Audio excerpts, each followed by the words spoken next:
Good morning, students. So, what we had studied in our last class?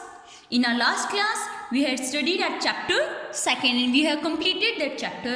And our chapter 2nd was how the dog found himself a new master. Okay, and we have done its textual questions also. If any student is having any problem, any doubt related to this chapter, you can ask. Okay, now what we'll do today in this class? Today in this class, we'll read this poem, this chapter's poem.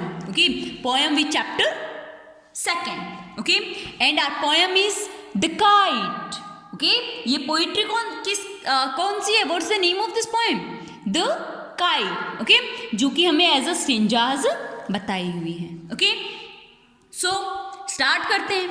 Okay, how bright on the blue is a kite when it's new. कि मतलब कितना bright लगता है जब आसमान में एक kite जो है वो उड़ रही होती है. Okay, with a dive and a deep. एक मतलब मूव के साथ.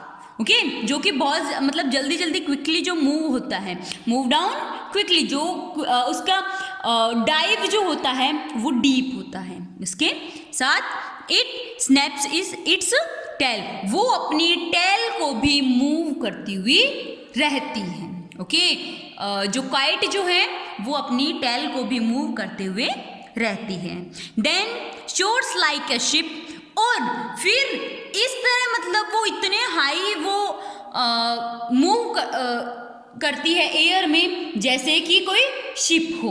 ओके, वो बहुत ही हाई फ्लाई वो करती है. With only a sail as over tides. जैसे कि वो आसमान में मतलब उड़ने के लिए है, मतलब ठीक है, आसमान के जैसे सैर कर रही है वो. Okay, as over tides. Tides मतलब करंट, जो कि मतलब एकदम टाइड्स की तरह वो लुक ओवर हो रही है. Of winds it rides. किन में? जिन विंड्स में वो फ्लाई कर रही है. Okay, climbs to the crest. कहाँ तक वो क्लाइम कर रही है? क्रेस्ट मतलब हाईएस्ट पॉइंट जहाँ पर है वहाँ तक वो क्लाइम कर रही है. Of a gust and pulls. और वो एकदम से जो एयर का जो सडन मूवमेंट जो है, ओके, विंड का जो सडन मूवमेंट है उसमें वो पुलअप हो रही है. Then seems to rest as wind falls. और जैसे ही विंड रुकती है वो जो काइट है वो रेस्ट करने, ऐसा लगता है कि वो रेस्ट कर रही है. Okay, then seems to rest as wind fall. जैसे ही विंड्स रुकती हैं, फॉल होती हैं, तो जो काइट है वो इस तरह से लगता है कि जैसे वो रुक रहा है या रेस्ट कर रहा है. Okay, next second stanza. Okay, start करते हैं. Okay, when string goes slack. जब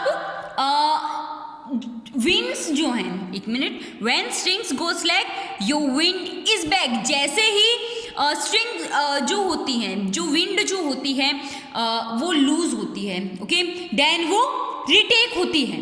ओके, यहाँ पर कि पहले हवा थोड़ी रुक जाती है फिर वो वापस ब्लो अप होने लगती है, उस मीन में यहाँ बताया हुआ है. And run until a new breeze blows. और ऐसे वो रन करती है, तब तक वो रन करती है.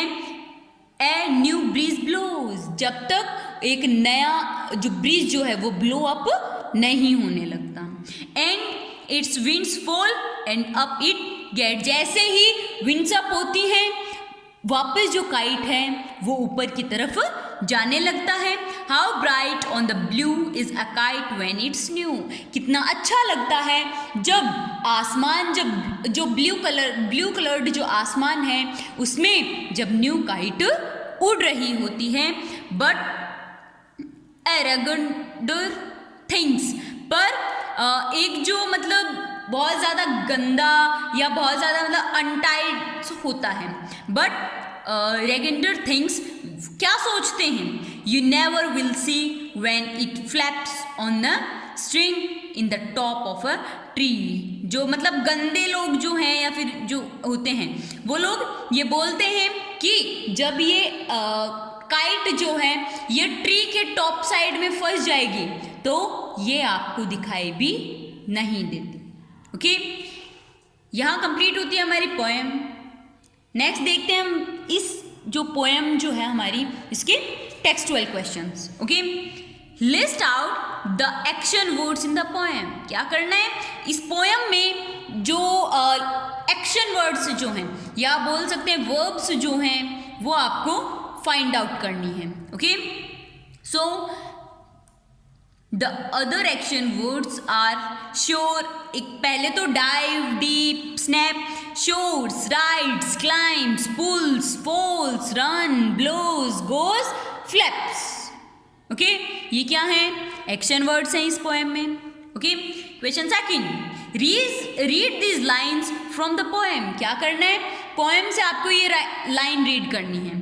Then soars like a ship with only a shell.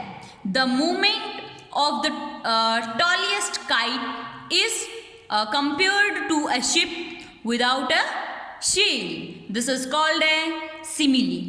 Can you suggest what or whom the following actions may be comparing to?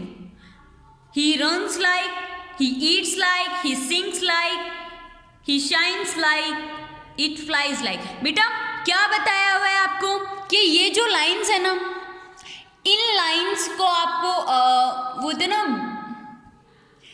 ये ऐसा प्रतीत हो रहा है वो घोड़े के जैसी दौड़ कर रहा है या कोई धीरे चलता है तो उसके लिए बोलते हैं ये तो एकदम मगरमच्छ की नहीं, ये तो एकदम से टर्टस की चाल चल रहा है. ओके, ये तो एकदम कोयल की तरह गा रहा है, ये तो एकदम से कोए की तरह बोल रहा है. ओके, तो मतलब की तरह जैसे उपमा की हुई है, मतलब जैसे किसी को कंपेयर किया हुआ है. ओके, तो इन लाइंस को आपको कंपेयर करना है and it's your answer. Okay, question third, try to make a kite with your friends.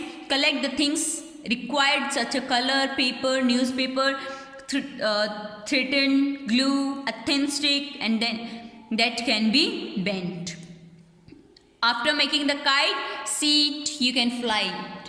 If you can fly it, कि आपको एक काइट बनाना है, जो जो हेल्पेबल थिंग्स जो हैं वो आपको यहाँ बताई हुई है और फिर मतलब काइट बनने के बाद आपको चेकआउट करना है कि क्या वो काइट उड़ सकता है या नहीं.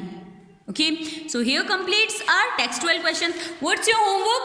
You have to read these question answers of both the stanzas and you have to learn word meanings of both the stanzas. Okay, and if any student is having any doubt, any problem, you can ask me. Okay, bye.